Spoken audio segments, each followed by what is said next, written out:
भव्य आत्माओं,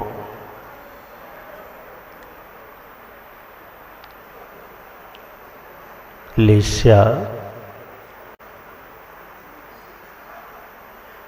कृष्ण और नील को हम समझ चुके थे।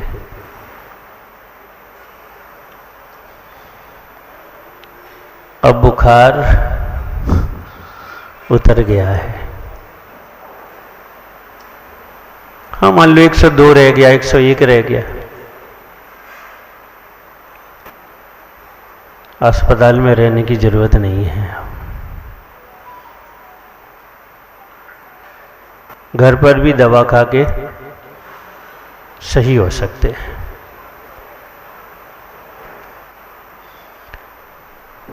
कापोत का मतलब है कबूतर जैसा वर्ण। कैसा होता है? स्लेटी वर्ण होता है, ना काला होता है और न नीला होता है, फिर भी उतना सुंदर नहीं होता। और एक ऐसा वर्ण है कि लोग उसे अच्छा भी मानते हैं और अच्छा नहीं भी मानते हैं। अब देखना, जहां बहुत सारे कबूतर आते हों, उन सैकड़ों कबूतरों में अगर 2-4 कबूतर श्वेत हैं तो लोग क्या देखना पसंद करेंगे? बाकी को छोड़ देंगे। इसका मतलब अच्छा भी नहीं मानते। और मान लो वहां पर श्वेत एक भी नहीं है तो उनको देखना पसंद कर लेते हैं। बिल्कुल कापोत लेस्या वाली की स्थिति ये है कि वह धर्म तो नहीं करना चाहता है लेकिन धर्म करता है। ये बड़ी विडंबना है। धर्म बिल्कुल नहीं करना चाहता वो, लेकिन धर्म करता है। और ये सोच के करता है कि धर्म करने से स्वर्ग मिल जाता है, पुण्य मिल जाते हैं और इंद्रिय के विषय मिल जाते हैं।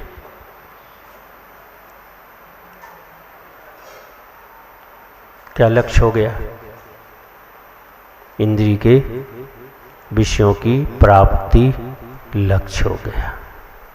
अब ध्यान रखना है, अगर बेटा मांग रहे हो, बेटा मांग रहे हो सकता किसी की बेटियां हो, तो भगवान एक बेटा दे दो। कापोत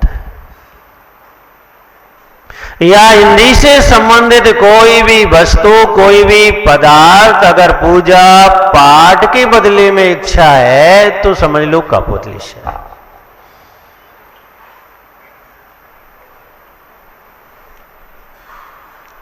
भव्य आत्मा स्वार्थी धर्म है। इसका मतलब धर्म नहीं करना है, लेकिन धर्म करना पड़ रहा है। यहां पर अंतर चेतना में ये भाव बैठा हुआ है कि मैं वह पालूं जो मेरी 5 इंद्रियों के विषयों की पूर्ति कर दे। ये जो 5 इंद्रियां हैं, इनकी भी विचित्रता है। आंख को क्या चाहिए? अच्छा अच्छा देखने को चाहिए। और एक चीज अच्छी आज देखी है, उसे कल देखो, उसे परसों देखो और 2, 4, 8, 15 दिन देखो, ये आंख उसे खराब कहने लग जाएगी। मन ही नहीं लगेगा। वह मन ये कहेगा कि इस आंख को क्या हो गया है कि बार बार एक ही चीज को देखे जा रहा है।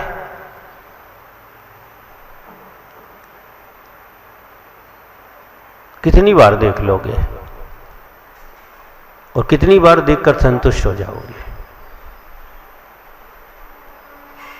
सीमा है, क्योंकि इंद्रिय है। इंद्रिय का विषय सीमित होता है। इंद्रिय की विशेषता है, वो अपने विषय को जानती है लेकिन अपने आप को नहीं जानती। आंख को नहीं देख सकती, और आंख पर दिखने योग्य जितने भी दुनिया में पदार्थ हैं, आंख उन पदार्थों को देख सकती है।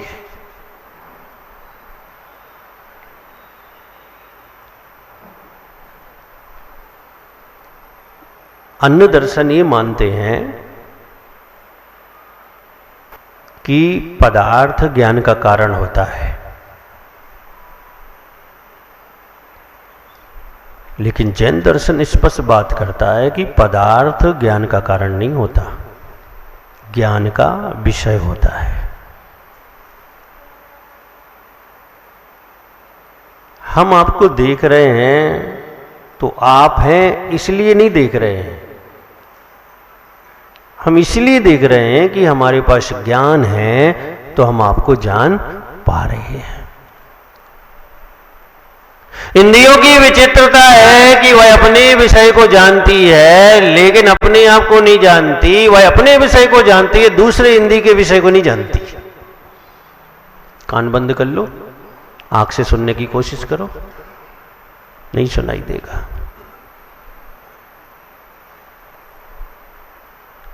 न्याय है ये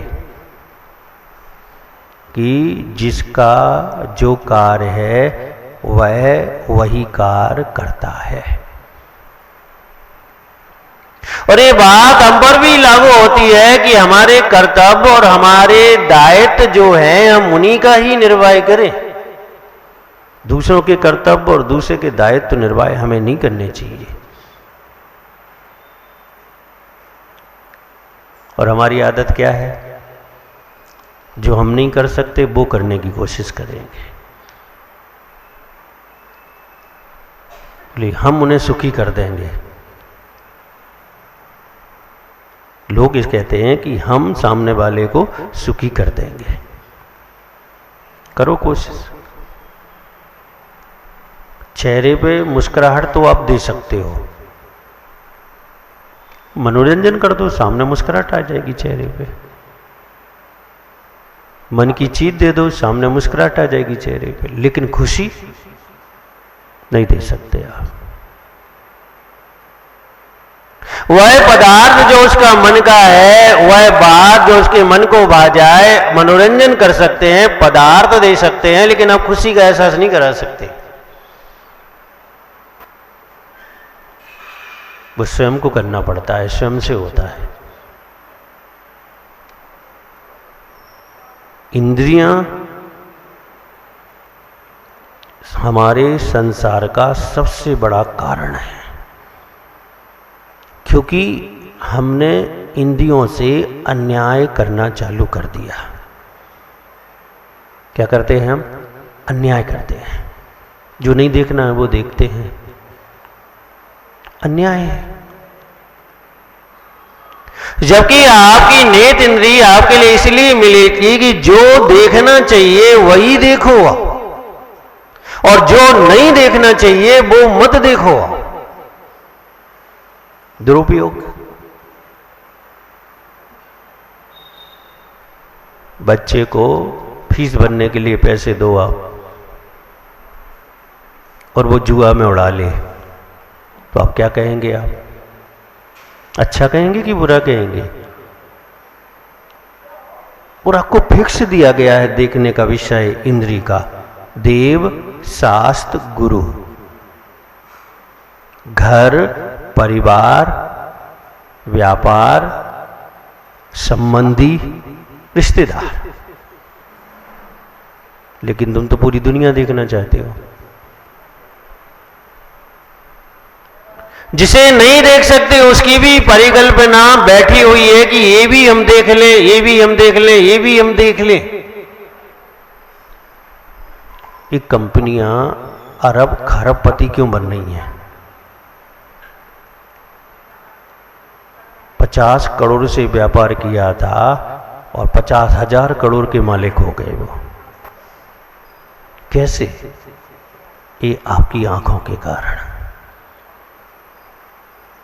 क्योंकि आपकी आंखें इतना दुरुपयोग करती हैं, इतना दुरुपयोग करती हैं कि सामने वस्तु आई नहीं और मन ने उसे ग्रहण कर लिया और हम खरीदने पहुंच गए।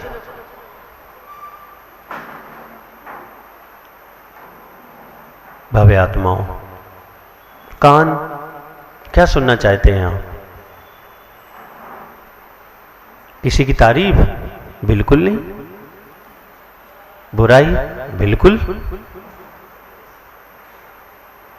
आप सोचो, वो समय देखो जब कोई किसी की बुराई कर रहा है और आप बड़े चाव से सुन रहे हैं, आपको आनंद भी आ रहा है, वो लग रहा है कि हाँ ठीक है। कापोतलिश है। वह आनंद कृष्ण वाला नहीं है, नील वाला नहीं है, लेकिन कापोत वाला आनंद तो उठा ही रहे हैं। रसना अच्छा, क्या अच्छा लगता है? बताओ क्या अच्छा लगता है खाने में? अच्छा, वो मसाले बाजार के अच्छे लगते हैं। घर का मसाला तो भूले मुंह में घूमता है और बाजार का मसाला सीधा अंदर जाता है। नहीं, लोगों के कमेंट बता रहे हैं हम लोगों से कहते हैं ऐसा। स्वाद, ये वाली कंपनी अच्छी है, इसका मसाला लाना। आप मसाला खा खा के अपना पैसा कमा रहे हो और वो मसाला खिला खिला के करोड़पति बन रहे हैं। सोचो आप, ये आपकी इंद्री जो रचना है, इसको ये तो कहा गया था कि उदर पूर्ति के लिए भक्ष्य मर्यादिक प्रासुक जो जिह्वा पर आए उसका स्वाद तो लेना। लोग कहते कि महाराज लोग स्वाद नहीं लेते। किसने कह दिया नहीं लेते? लेते हैं। अरे बताओ, मीठा जिब्बा पे जाएगा तो कड़वा थोड़ी लगेगा। बताओ भैया कैसा लगेगा? मीठा ही तो लगेगा। और कड़वा जाएगा तो मीठा नहीं लगेगा। तो स्वाद तो लेते हैं, लेकिन स्वाद में भेद नहीं करते। क्या नहीं करते? भेद नहीं करते स्वाद में कि ये नमक का है, ये नीम का है, ये मीठे का है। वहां पर एक विचार करते हैं कि उदर पूर्ति करना है और शुद्ध मर्यादिक प्रासुक श्रावक के द्वारा दिया हुआ है, विधि पूर्वक दिया हुआ है, ये हमारी धर्म साधना में सहयोगी है, इसलिए उसको जिह्वा पर रखकर ग्रहण करना है। और आप भेद करते हो, नहीं ये सब्जी ठीक नहीं है, वो वाली दो। अब वो वाली ठीक नहीं है, वो वाली दो। ये क्या हो गया? भेद हो गया। कद्दू आ जाए, कौन खाता है कद्दू को? नहीं खाते ना। अब शादी में जाओ, बड़े अच्छे सज धज के जाओ, बड़ी तैयारी करके जाओ, 4 व्हीलर में फैमिली को लेके जाओ और सामने कद्दू की सब्जी हो खाने के लिए, क्या कहोगे? माथा ठोकोगे, यार कद्दू खाने आए थे यार। क्या कहोगे बताओ? कापोतलिशा आपसे कहलाएगी क्या? यही तो कहलाएगी कि सोच के तो आए थे पनीर, मटर पनीर, पालक पनीर, सोच के तो आए थे व्यंजन। 2, 4, 5, 10 मीठे, 2, 4, 5, 10 सब्जियां, नमकीन, सोच के आए थे। अच्छी दाल हो, कद्दू की सब्जी हो और सादी पूड़ी हो और बूंदी के दाने हो और नमकीन हो, तो गलत आ गए। अगर 2 कारड होंगे तो वहां भोजन नहीं करोगे आप। कहाँ जाओगे? दूसरे वहां देख लो क्या है। हाँ ऐसा होता है। ये रसना, अरे गड्ढा ही तो भरना है। मूलाचार में लिखा है गर्त पूरण। साधु की जो आहारचर्या है वो कैसी है? गर्त पूरण। गर्त पूरण का मतलब गड्ढे को भरना, और गड्ढे को प्रासों को शुद्ध मर्यादित से भरना, अवक्ष से नहीं भरना, स्वाद की भेद करके नहीं भरना। भव्य आत्माओं, रसना बहुत खतरनाक है, बहुत ही खतरनाक है। थालियां बिकती हैं रसोई में, इन लोगों तो अच्छे से अनुभव होगा। सुनना पड़ती, कितनी सुननी पड़ती हैं? सुनना पड़ती हैं। क्यों? स्वाद के लिए। अच्छा नहीं है तो सुनना है। हाँ कभी कभी तारीफ भी हो जाती है। किस दिन, जिस दिन बिल्कुल अच्छे उपयोग से वो, हाँ जन्मदिन है पति देव का, आज अच्छे से बनाओ, उस दिन तारीफ हो जाएगी। और अगर रोज जन्मदिन मना लेते तो रोज सुनना तो नहीं पड़ती कम से कम। उपयोग लगाकर रोज भोजन तैयार कर लेते तो उन्हें रोज अच्छा लगता। अब क्या करें, जमाना बदल गया। पहले जमाना था साल में 2-5 दिन ऐसे होते थे कि पकवान खाए जाते थे, बढ़िया से बढ़िया भोजन किया जाता था त्योहारों पर, और अब तो लोग रोज खा रहे हैं। अब जब रोज खा रहे हैं तो अच्छा स्वाद भी खराब लग रहा है, आदत में आ गया है। तो अब और नया चाहिए, और नया चाहिए। मार्केट में क्या नया आया है वो चाहिए। अब आजकल तो पिज्जा का जमाना है, भली गौ मांस की रेटिंग चढ़ी हो उस पर, अच्छी तो वही लग रही है ना। कितनी चीजें ऐसी हैं जो बाजार के भोजन में सम्मिलित हैं और उनमें मांसाहार का कहीं ना कहीं कोई ना कोई पुट तो है। फिर भी नहीं समझ, बच्चों को खिला रहे, हम स्वयं खा रहे, समझ नहीं पा रहे कि हिंदी के विषय जो हैं आपको धर्म से दूर ले जा रहे हैं। इस पर के संबंध में आप अच्छे तरीके से जानते ही हो, ज्यादा व्याख्यान करने की जरूरत नहीं है। ये 5 जो इंद्रियां हैं,